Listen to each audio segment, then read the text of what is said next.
Thanks for being here. Tell you a little about my story. Maybe not. There we go. So, unfortunately, my wife is not here today. We are from Marion, Ohio. We were coming back from a vacation in Canada and decided to stop by and see her mom in Marion, who's in assisted living. Well, our night ended in the emergency room. So Jan's with her mom in the emergency room. She is I'm the engineer and she's the caregiver. So you missed the emotional and quiet one and the hugger. So she says hi to all, but she's in the right spot today. We were both born in Marion, Ohio. Both grew up together, and we graduated. Actually, we graduated from Marion Harding in '75. 50th class reunion coming up. Hard to believe it. I went to Ohio Northern and went in. I'm an electrical engineer. I would say I'm more of a controls and systems engineer, which will become a little bit of what ARCHway does. Controls, systems, networks. Jan came to Ohio State. She's a Buckeye. We have four kids, all graduated from Avon Lake, Ohio. My job, I had 34 years at Energizers. Yes, I am the bunny. Jan and I were in Vermont, Missouri, Florida, Ohio a couple times. Our career took us all over the place, but we were fortunate enough for all four of our kids to graduate in Avon Lake, Ohio. And I was able to retire about 10 years ago, 12 years ago. But one of our kids, currently I'm chairman of the board for ARCHway and one of the founders of ARCHway, and I'll tell you why we ended up there. But fundamentally, Jan and I are caregivers. We're peer caregivers for people specifically around dealing with other caregivers, other people who are trying to start a journey of recovery. So, we didn't know it at the time. I don't know if your family's this way, but we have a lot of closet stories and secrets about our family that our parents never talked about. Mental health issues, suicide, and addiction. Both drug and alcohol addiction. And so it runs in both our family trees. And as you get into this, we didn't realize it, we found out later, genetics plays a huge piece with triggering addiction. We did not know it, and our parents didn't tell us. And Jan and I, one of the messages here is, we want to change our family tree and talk about this subject and make sure all our kids and our grandkids know about this particular subject. Our son John was tapped with the family disease. Whether you call it a disorder, a disease, in my 11, 12 years of being doing this work, I've seen the medical society go back and forth about whether this is a disease, a disorder. I will tell you, it drives me crazy. If I were the marketing person, I have found more people will come ask for help if you use the word disease than disorder. But that's just my personal experience. But John was tapped with it. We went through 5 years of hell, pure hell. And we're one of the lucky ones. I know, Jan and I know we are blessed. We had great jobs. We had all the resources that a family could need. We worked for a great company with an EAP program. We were the lucky ones, and we couldn't figure it out. And I would say what my message here to you all is, your normal network of help was of absolute no help to us. The network was broken. Our pastor had no idea about the subject, and said, I'll pray for you, but I have I don't know where to send you. I don't know what to do. We have an AA group in the back, but we don't know what's going on. We take prayers. Don't get me wrong. We take prayers, but we needed more than prayers. Our EAP program, when we finally asked for help, did not cover any of John's work. It covered Jan and I being able to see a therapist 2 times. It took us 2 times to find a therapist that we even liked, and the therapist had 0 knowledge about where somebody could go for help and those type of things.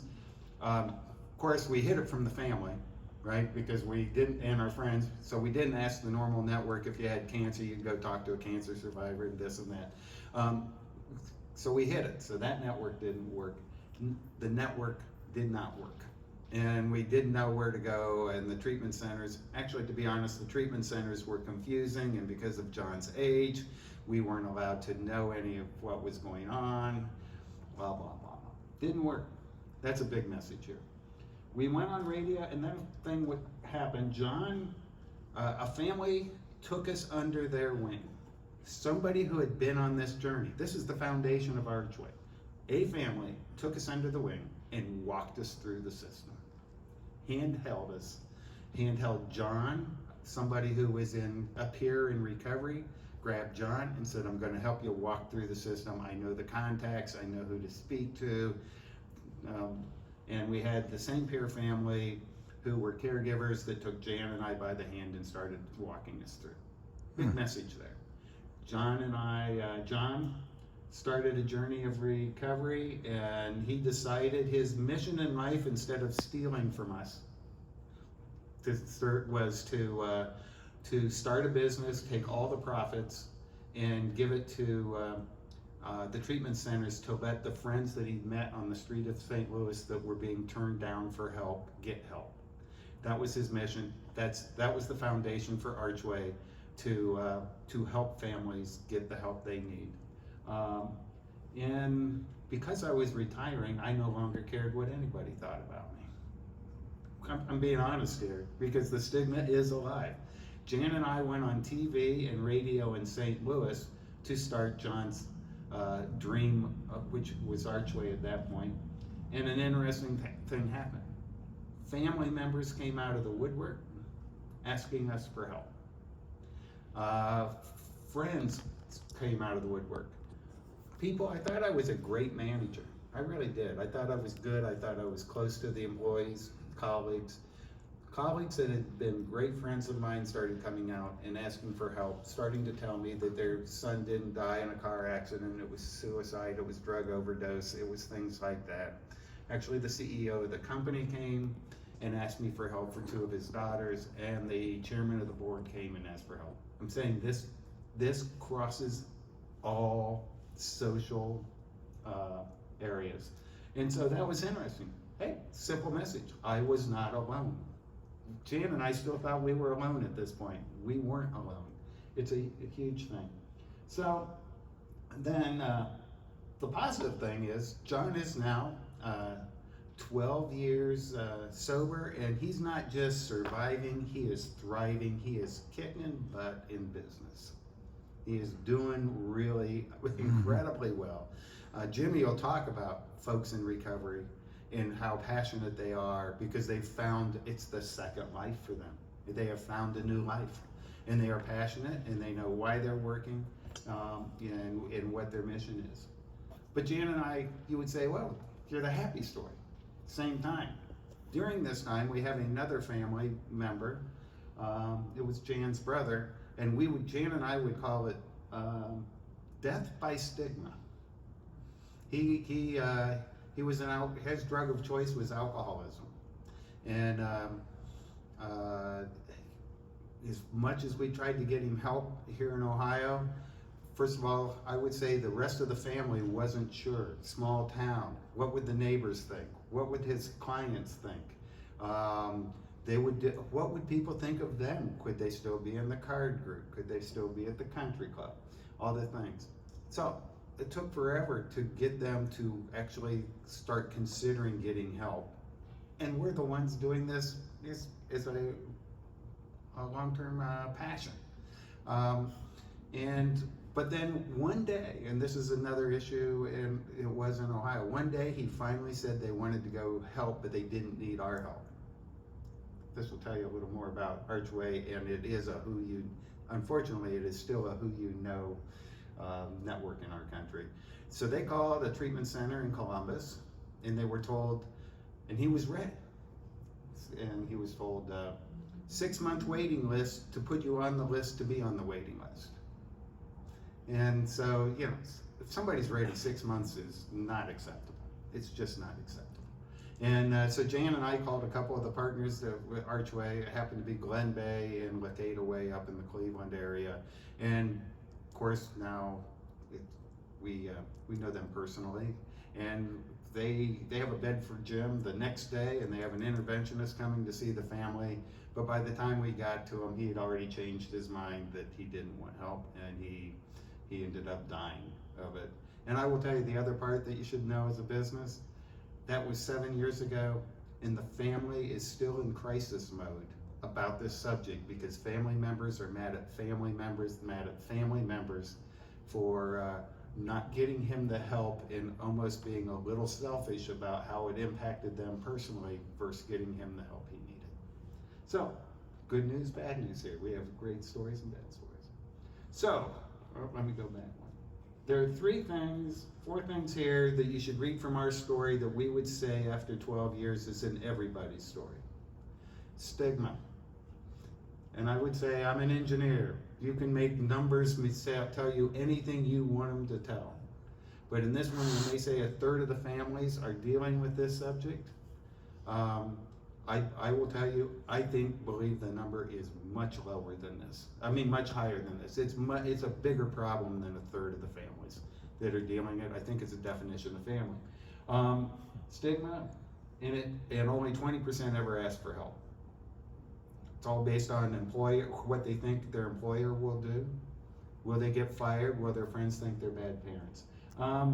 The second one is network. Network didn't work. I don't have a huge ego. I thought I had, but I had all the resources anybody could possibly want, and I could not find help for our family. So the normal network doesn't work. Peers, if you read it, our story is we had caregiver peers who had been on this journey, and we had peers that are in recovery who took John by the hand, and they saved our life. Peers saved our life. And then the last one, even though John, when he finally started, he gave us a big hug, and he says, if it weren't for your love and your money, I would be dead. And he said, and we're thinking, he says, and your money, I would be dead. Money has, the financial piece of this is a big impact, especially at the beginning of the journey. So you'll hear a lot of that. Those 4 things will be the basis of ARCHway. What do? We go out and do educational events everywhere. Even our fundraisers are educational events. We try to get out in the community, do golf games, we have helicopter golf ball drops, we have trivia night. We don't talk to ourselves. We are trying to bribe the community at large to come in, and then we try to educate them about this subject and get them to come and ask for help. Typically, people don't ask for help at the event. They call within the next 48 hours. They start texting us, calling us, and asking us for help for a loved one in their family. And it's usually the caregiver, whether it's a family member or a friend that calls us. It's not the individual that's actively using. Peer support, huge. We give free coaching. I can't say counseling. I get my legal folks, but people call us up. They talk to Jan and I, or other families or other caregivers like Jan and I, and because when they call a treatment center, they usually get a switchboard person who asks them, the first question is what's the insurance do you have? When they call Jan and I, we cry with them for a half hour. They need a hug. They just need a hug because the caregivers are in crisis mode. So we give peer support, and then we move those folks over to peer support specialists like Jimmy, Emily, John, and to get them to talk to the caregiver so the caregiver can ask questions they really want to talk to their loved one about, but it educates the caregiver. And then we get them to talk to the individual. After that, there's so much. We've grown. The first year we were able to give out scholarships. We gave out $1,000. Last year we gave out $100,000 in scholarships. Our scholarships are typically $500. And typically we pay, because there's a bigger demand than what we have for supply of treatment. If you have insurance but you can't pay your deductible, there's a good chance you will be turned down. We pay the deductible if somebody asks for help, if they truly have financial. And then in a lot of states, I can't remember in Ohio, when we finally stabilize somebody and you want to go in, as our son John would say, in recovery really begins after they get stabilized.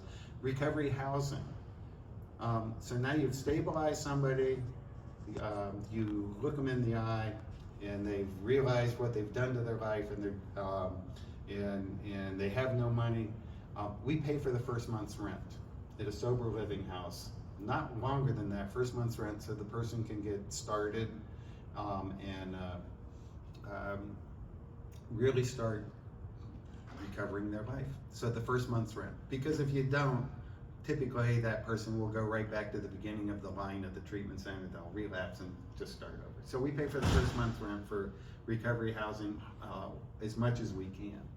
And then the other one is 2020 will show, we wanted to grow our support for people calling us and asking for help.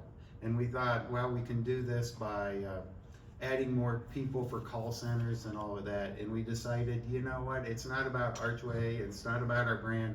So we created the NPRA. And we decided we need peers in the workforce, peers in any business will help more people than we can do in a call center. So we decided to move to support all peers, and also peers are in recovery. And remember, this disease cannot be cured. Peers need support by other peers. So the other thing we were doing was creating a network of peers, having a group that they could support them, support each other. And that's where we ended up. And you have an idea of ARCHway funding. We don't get much really into government or federal or state funding. Really, it's a pay it forward. The people we help, because all our services are free, once they become very grateful, and a certain amount of them within 2 or 3 years come back and just start donating. We have about 150 families. We also have some foundations that donate to us to pay for all of this. And the foundations, if you really get to it, would be people, the leaders of the foundations are ones that have been affected by this directly. We tend not to get much money by just sending in an application. We need to know the foundation runners. And so that's what we do, and that's how we started both ARCHway and NPRA. And so now, one of the coolest